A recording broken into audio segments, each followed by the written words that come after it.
Hello, everybody. Welcome to my weird, wonderful world. And I've been seeing on YouTube lately a lot of videos where they're declaring it's 2025 and CDs are back. CDs are back. I've been seeing a lot of videos like that popping up here and there. And my thoughts on that are, what do you mean CDs are back? They never really went away in the first place. And of course CDs are back. If people are getting into CDs, you're probably thinking, they're probably saying what's probably happening is that the younger generations who are hooked on Spotify are probably starting to realize that CDs are a much preferred way of listening to your music. But for me personally, they never went away. They never went away. So when you're saying that CDs are back, you're just saying for the new generation, because the people who grew up with it, especially the Gen Zs, okay. And I know, of course, a lot of the boomers, they really embrace the CD culture, but of course, most of them they prefer the LP, and for obvious reasons, there is very good reasons why they still love and have nostalgia for their LPs. I completely get it, 100%, because, and again, that speaks to the collector mentality in us. I'm just going to talk about CDs and my love for CDs and my love for music for a few moments, just to try to illustrate some points I'm trying to make here, okay?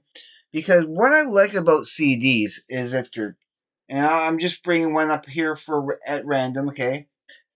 I'll be talking about this in a second, part of it, but they're, again, it's the first of all, it's that tactile thing of it, of having something, and especially this here. I picked that up at random, but it's embroidered, okay? I can feel the surface relief of that. You can sort of see it there, like especially like it's in the crevice of the Metallica symbol. I really love that cover. I don't know, maybe it's probably one of my favorite Metallica covers, because let's face it, me personally, I find they have weak covers, but that's a whole other video. But yeah, they're pretty durable. You I mean, depending on how much you really play a CD, and in the past, I mean, no fault of my own at all, because I try to I try to take care and baby my CD collection. I you know I have CDs where I've played that CD a hundred times for sure, and they're still in perfect condition. They're still in the same condition. And there's other CDs I played, and I had to replace them because I wore them out, because they, for some reason, something happens to them, and they have a defect of one, eventually, and I have to replace them, like my lateralis. I think I replaced my lateralis the most times. But yeah, they're relatively cheap. You can go to any secondhand shop that sells CDs, or even sometimes you might even find some in Value Village, or the Salvation Army surplus store, and different places. I mean, I have looked lately and I have not found anything to really, but there's music for everybody. Music for everybody. And I mean, there's never going to be enough time for me to listen to all the good music out there that I want to listen to. I keep getting suggestions from a lot of different sources that I want to listen to. I want to listen to them all, but I don't have the time or the energy or even the focus to be able to. There's so much I still, my own stuff I love to listen to and I want to go back to, and my new stuff that I've been getting that I want to go back to. But I love my CD collection. And me personally, the thought of me trying to get rid of some of my CDs kind of would be heartbreaking. I couldn't really do it. I can't really do it. I have started reorganizing all my CDs. I'm kind of looking around. I took my KMFDM from up there on the shelf, and I put it down over here on another shelf, and it's looking good. So I'm going to be reorganizing all my CDs at one point. But another thing, okay. And this is probably for me my biggest point about why they're saying that CDs are back. I think is mostly because people are realizing the inferiority of streaming and streaming sites. I mean, again, research and just for research and sampling, testing here and there, it's okay to a certain degree. But when but you want to use it to, you know, because okay, the problem with here's the main thing. The problem with streaming is that the companies that are the music that you hear on streaming site. First of all, I personally feel that the quality is inferior. When you know what you're listening for, and it's not the same kind of compression that they would sometimes do on CD. There's not the sound compression that we're talking about. It's more of the artifact compression on Spotify or other streaming sites that when you're listening to it, there are certain things that are just not in that mix that you remember hearing and you know you've heard it in that particular way, you know. Also, on top of that, an artist or even sometimes the record company without the artist even knowing will come around and take away the song you remember, no longer being able to hear that song, and replace it with something that you know that's more safe. Let's just use that word. I won't use the W word, but that's more safe. I have a problem with that. Because when it comes to CDs, okay, and here's some of my prime examples.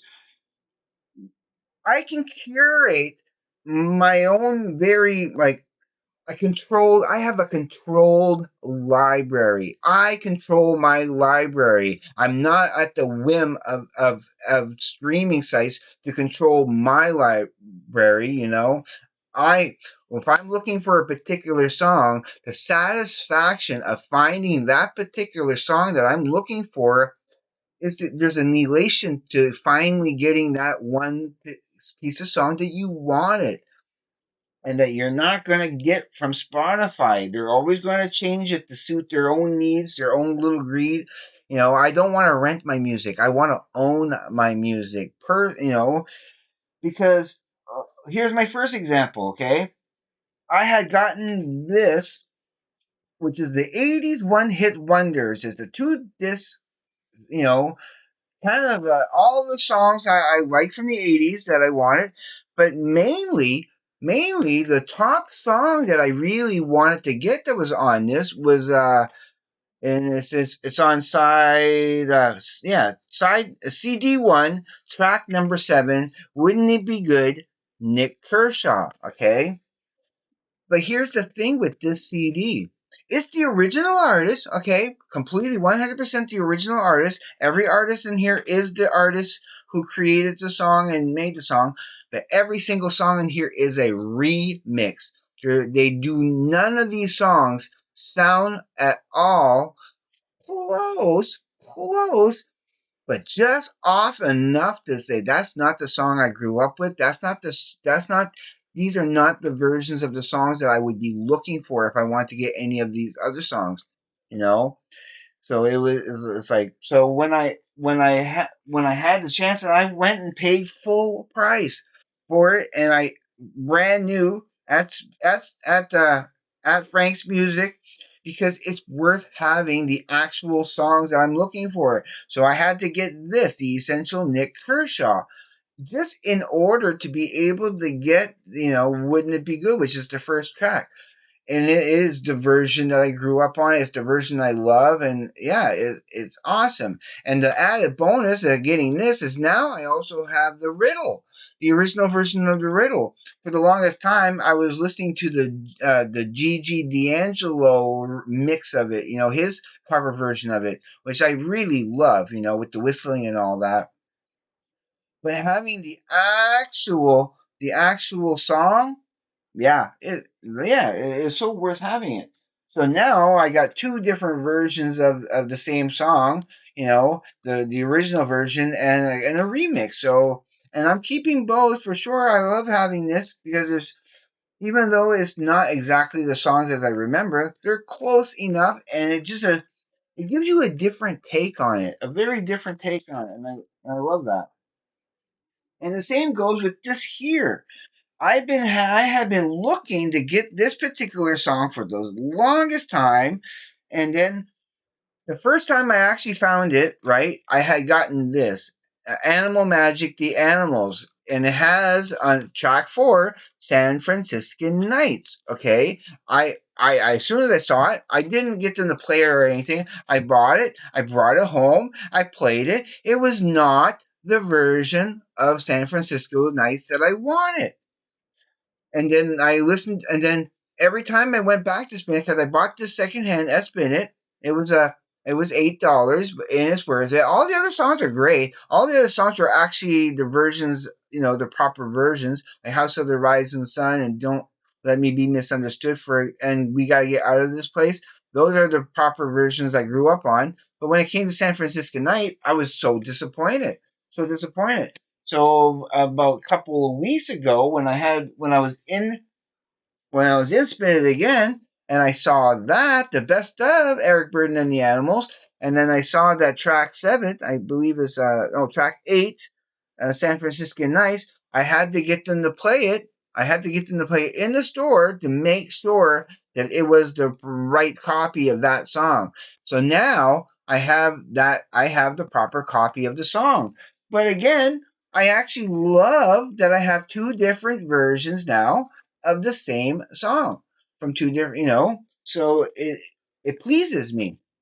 I love that. And again, guaranteeing in my collection that I have these songs that Spotify can't change on me, that the record companies or the artists themselves can't change on me.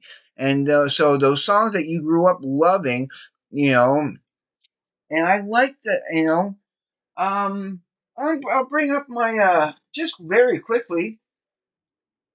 I'll bring up my doors. All my doors are remastered. Okay, these were not what I grew up on at all. Okay, but the first time I saw the remasters of like the doors and so on and so forth. Okay, this is the version that was intended to be heard. Now I have the uncensored version, when you hear all the things that they had edited, and there's even extra stuff, extra little sounds here and there that just fills it out more, makes it more interesting.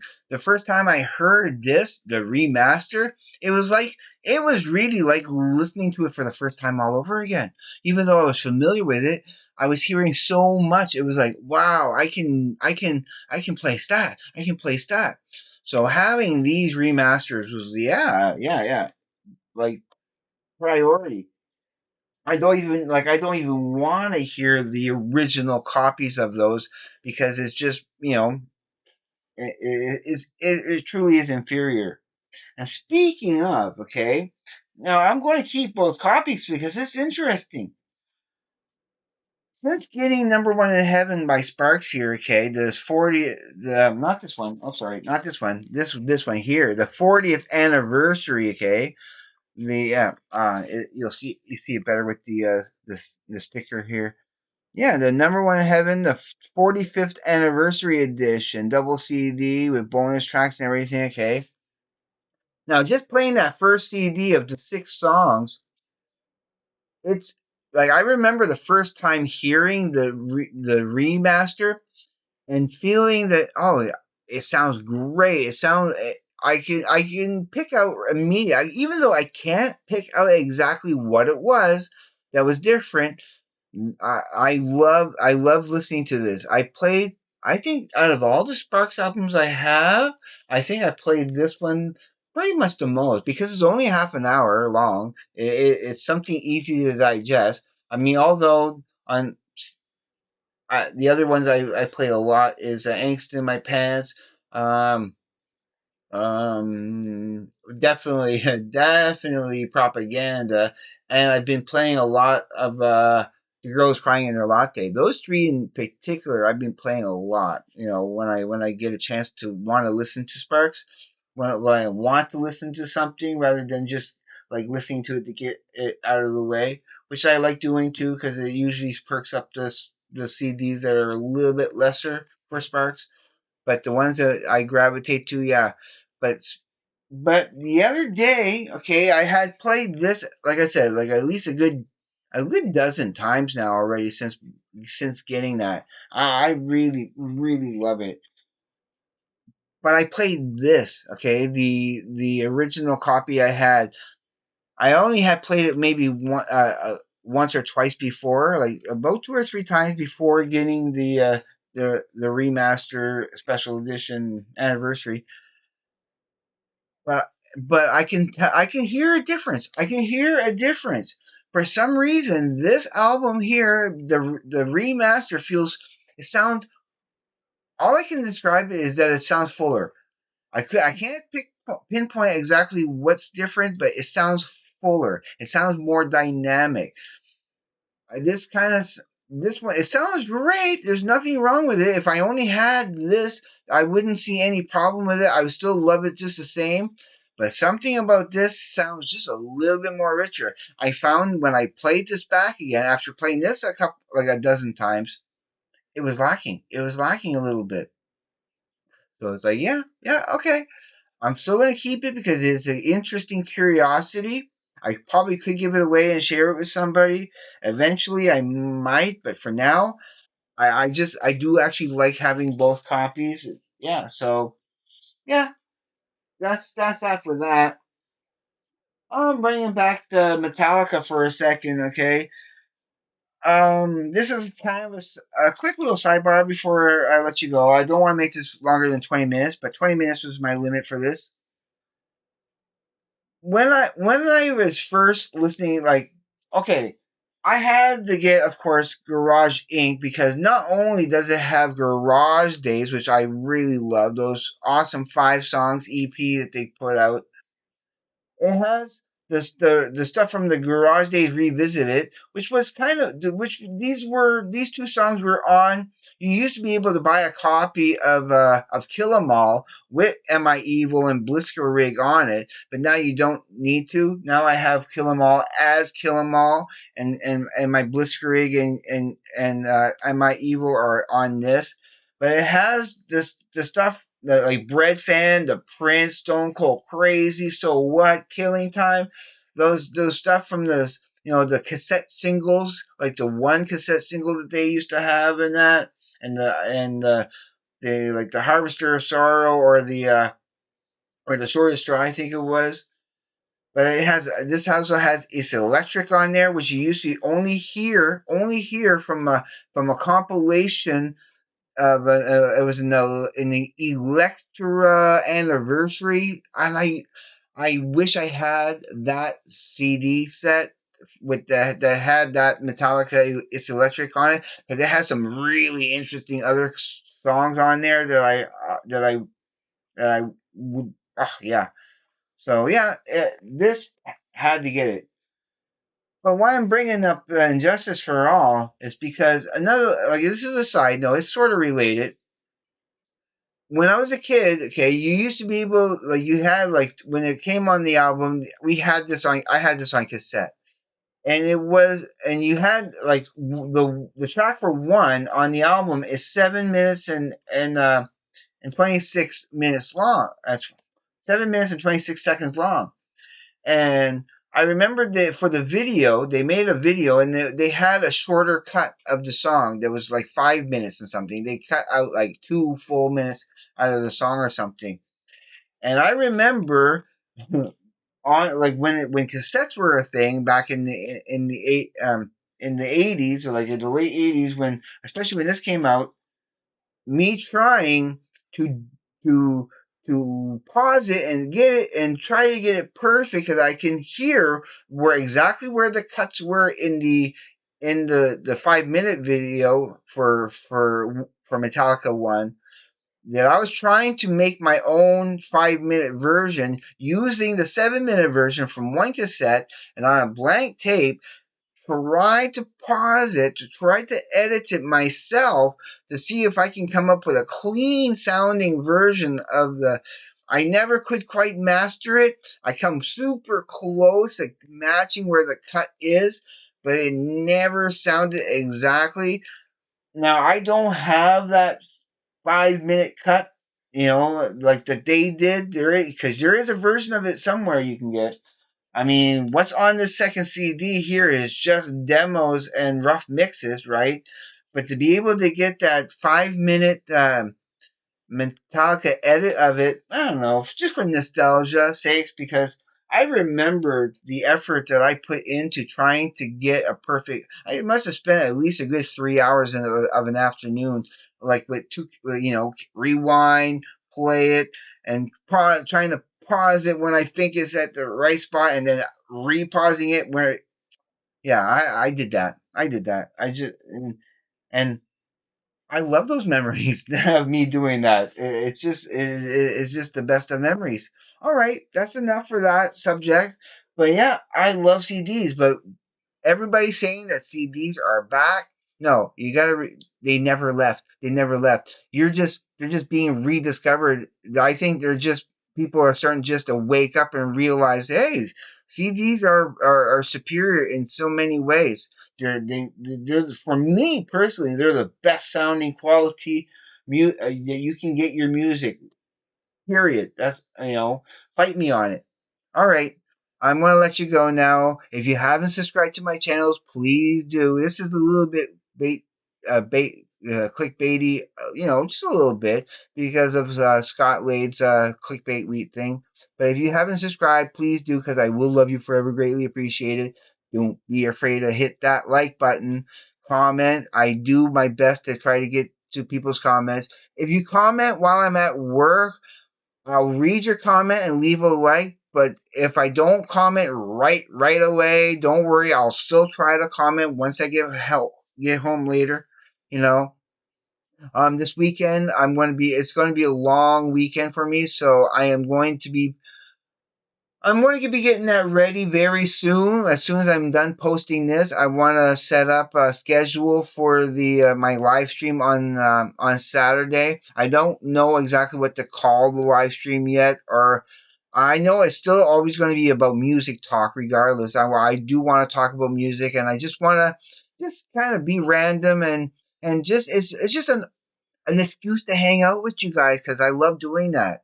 That's really the only reason why I want to go live. It's not necessarily to talk about anything in particular. It's whatever you guys want to talk about. Mostly, as long as I'm equipped to know what I'm talking about and that I have an opinion about. You know what I'm talking about. Anyway, everybody, be safe. Take care. I will see you on the flip side. And please, everybody, have a great day, evening, morning, night, or afternoon, wherever you may be. Peace.